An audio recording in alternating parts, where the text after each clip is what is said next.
Bem, no último vídeo nós fizemos uma revisão sobre petição inicial e seus requisitos. Portanto, nós vimos dos artigos 319 ao artigo 321. E nesse vídeo nós vamos falar sobre os pedidos, indeferimento da petição inicial e improcedência liminar do pedido. Sobre pedidos, o CPC reservou os artigos 322 a 329. E ele tem que ser interpretado somando 322 mais 324. E com isso nós temos que pedido deve ser certo e determinado. Pedido certo é aquele pedido expresso, é aquela providência jurisdicional que eu pretendo contra o Estado juiz. É a providência de uma sentença declaratória, uma sentença constitutiva ou uma sentença condenatória. Determinado é a quantidade ou qualidade dessa providência jurisdicional. Dentro do pedido certo, nós temos uma regra importante, que é chamado pedido implícito.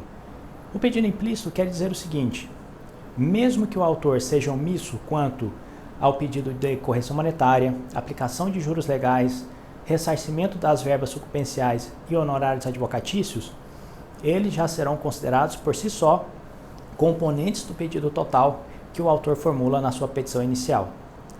O pedido determinado, ele é a regra. Porém, o CPC excepciona, permitindo que, em algumas situações, possam ocorrer um negócio chamado pedido genérico. Os pedidos genéricos estão descritos no artigo 324, que em resumo são nas seguintes situações: nas ações universais, quando não for possível de imediato aferir o prejuízo do ato ou fato praticado, ou quando depender de um ato futuro do réu. São essas situações que admitem pedido genérico ou indeterminado. Ademais, quando nós falamos sobre pedidos, nós temos que pensar que é possível ocorrer cumulação de pedidos. A cumulação de pedidos nada mais é do que uma possibilidade de cumulação de demandas. E para isso, o artigo 327 do CPC coloca requisitos necessários para que seja possível cumular pedidos em um mesmo processo. Quais são esses requisitos? Primeiro, os pedidos devem ser compatíveis entre si. Agora, presta atenção. Essa compatibilidade de pedidos, ela não se aplica ao parágrafo único do artigo 326.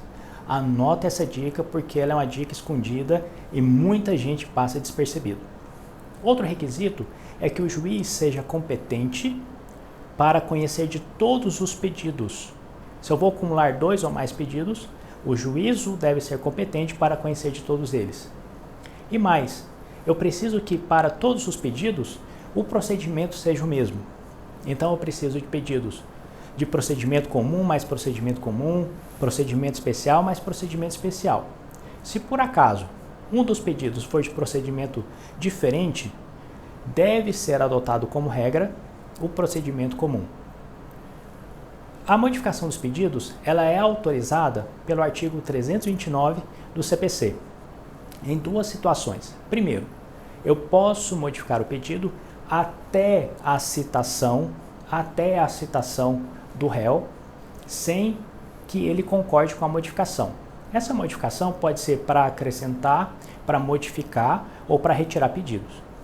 Uma vez citado, eu, autor, também posso fazer a modificação. Porém, vou precisar da anuência do réu para que haja essa modificação. E muita gente deve perguntar assim: mas por que o réu concordaria em aceitar a modificação de um pedido? Olha, pode ser de interesse processual do réu em ver uma coisa julgada a respeito de determinado pedido. Ou pode ser situação em que o autor está retirando um pedido porque ele já prescreveu, ou porque já tem coisa julgada a respeito dele. Então, a cada caso deve ser analisado o porquê que o réu pode anuir ou não com a modificação de pedido do autor. Sobre a modificação de pedido tem um detalhe importante. O autor pode modificar os seus pedidos até a fase saneadora.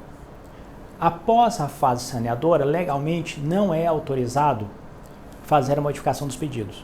Porém, parcela da doutrina fala que é possível a modificação dos pedidos após a fase saneadora, desde que ocorra em negócio jurídico processual, conforme fala o artigo 190 do CPC. O 325 ao 326 traz algumas espécies legais de cumulação de pedidos. O artigo 325 traz sobre o pedido de cumprimento de obrigação alternativa. No artigo 325, o autor vai formular um pedido e o réu pode cumprir esse pedido de duas ou mais formas, porque ele, réu, está autorizado pela lei ou por um contrato a cumprir assim aquela obrigação. O artigo 326 caput trata a respeito do pedido subsidiário. Nesse pedido, o autor vai formular mais de um pedido e o juiz só vai avançar para o pedido posterior se não acatar o pedido anterior. Então vamos imaginar que o autor formula 3 pedidos. O juiz só pode adentrar ao pedido 2 se necessariamente ele rejeitar o pedido 1. Viu como é fácil entender pedidos no CPC? Agora vamos falar a respeito do indeferimento da petição inicial. Indeferimento da petição inicial está nos artigos 330 e 331 do CPC. E agora vamos falar a respeito do indeferimento da petição inicial. Artigos 330 a 331 do Código de Processo Civil. Quais são as causas que geram o indeferimento da petição inicial? Em resumo, quando houver inépcia da petição inicial ou quando faltar condições da ação, legitimidade e interesse conforme o artigo 17 do CPC. O que leva à inépcia da inicial? Resumo fácil de lembrar, quando faltar pedido ou causa de pedir, ou esse pedido ou causa de pedir não está lógico com todo o conteúdo da postulação do autor. Viu como é fácil? Então, se eu identifiquei em uma questão, em uma situação problema, falta de condição da ação ou defeito nos elementos da ação, pedido e causa de pedir, eu estou diante de uma situação que pode motivar o indeferimento da petição inicial. Indeferida a petição inicial, o autor pode recorrer dessa decisão de indeferimento. O recurso cabível é o recurso de apelação no prazo de 15 dias. Recorrido, uma vez apresentada a apelação, o juiz pode, em 5 dias, retratar-se daquela decisão e determinar a designação da audiência do artigo 334 e, consequentemente, a citação do réu. Isso é chamado efeito regressivo, que também é entendido como o juízo de retratação que ele vai fazer no caso em que o autor recorra. Perceba que o juiz só pode se retratar se o autor recorrer. Se o autor não recorrer, o juiz não vai poder se retratar, haverá o trânsito julgado daquela sentença e o autor vai poder posteriormente ajuizar nova ação, corrigindo todos os problemas de inépcia.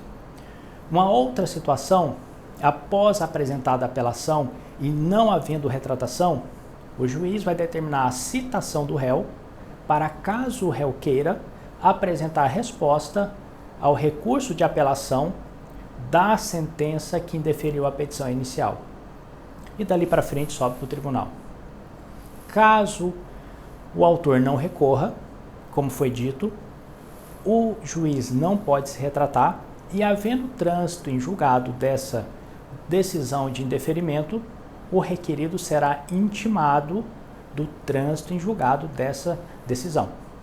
Então, o que pode acontecer com o indeferimento da petição inicial? O autor pode resolver não recorrer. Não recorrendo, vai acontecer o trânsito em julgado dessa decisão e, consequentemente, intimação do réu. Se o autor apelar, pode acontecer 2 situações. Primeiro, juízo de retratação em 5 dias, ou, não retratando, citação do réu para também em 15 dias apresentar resposta ao recurso de apelação. Sobre a improcedência liminar do pedido, nós temos o artigo 332 do CPC, e são situações que não se confundem com o indeferimento da petição inicial. O artigo 332 é claro ao dizer o seguinte: haverá improcedência liminar do pedido quando a ação não precisar de produção de provas e o pedido contrariar súmula vinculante, súmula do STF ou STJ, enunciado de incidente de demandas repetitivas ou assunção de competência, ou súmula do tribunal local a respeito de direito local, ou quando o juiz verificar a ocorrência de prescrição e decadência. Perceba o seguinte: a prescrição e decadência é fundamento para a improcedência liminar do pedido. Vou repetir. A prescrição e decadência é fundamento para a improcedência liminar do pedido. Ocorrendo a decisão que julga improcedente liminarmente o pedido, é facultado ao autor fazer o recurso de apelação. Ele tem 15 dias para, caso queira, recorrer dessa decisão de improcedência. Havendo o recurso de apelação, o juiz tem duas possibilidades. Primeiro, exercer o seu juízo de retratação em 5 dias e, havendo a sua retratação, determina a designação da audiência do 334, manda citar o réu e o processo segue.